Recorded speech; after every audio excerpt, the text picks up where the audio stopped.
Welcome to this presentation on early elementary music, reflective practices, and the use of music standards and educational objectives. My name is Víctor Manuel Rubio Carrillo, and we conducted this research along with Natalie Lopez from Fulford Elementary School.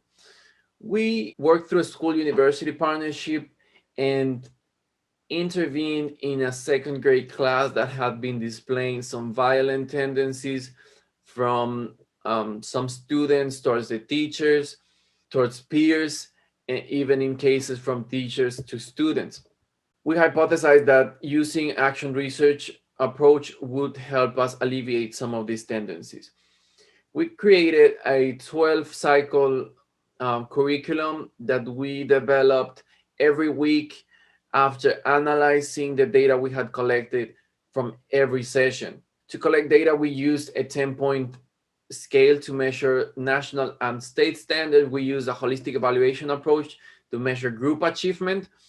And we also used the same method to rate educational objectives that we pre-classified in the design as either affective, cognitive, or psychomotor. In the measuring scale, there was a space for the teacher to take field notes and observations. We also had reflective journals. We analyzed some of our meeting notes, and we developed also an instrument to track when conflictive incidents arise, their conditions, and some of the consequences. We use descriptive statistics and non-parametric tests.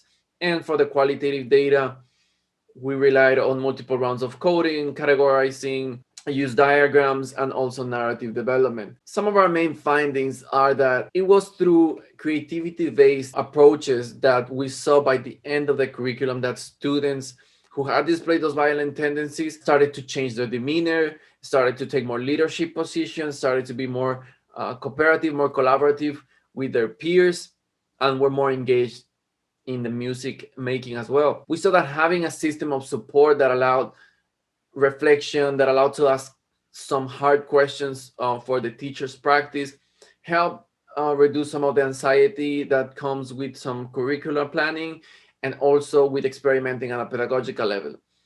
We were able to calculate the ratio between the amount of objectives we attempted and the amount of objectives we completed, and we saw that about 75 of our objectives were completed. This was a professional music teacher, so we presume that it's not an isolated event, and further research would need to see if this was the case. But over planning might lead to some problems, as if we're not consistently completing objectives, that we risk lacking some continuity to our processes.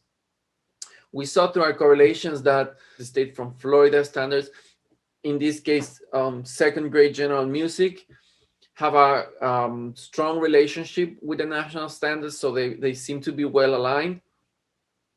And we also saw that in terms of our educational objectives, the music standards have positive correlations with the cognitive domain and stronger with the psychomotor domain, which makes sense being a general music second grade that has more stronger correlation with the psychomotor domain with movement activities. But our concern is that we see a negative relationship with the affective domain. So the more we are achieving on standards, the less we are achieving on affective objectives. This is not an isolated case. We've seen this through other research that is presented here as well. In a music technology curriculum using music technology standards. So it's something to look in the future also with further research.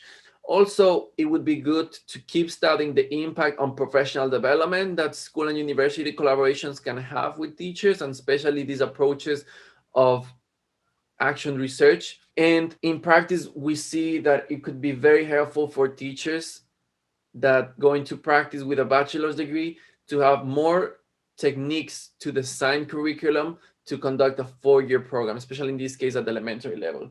Thank you for your attention.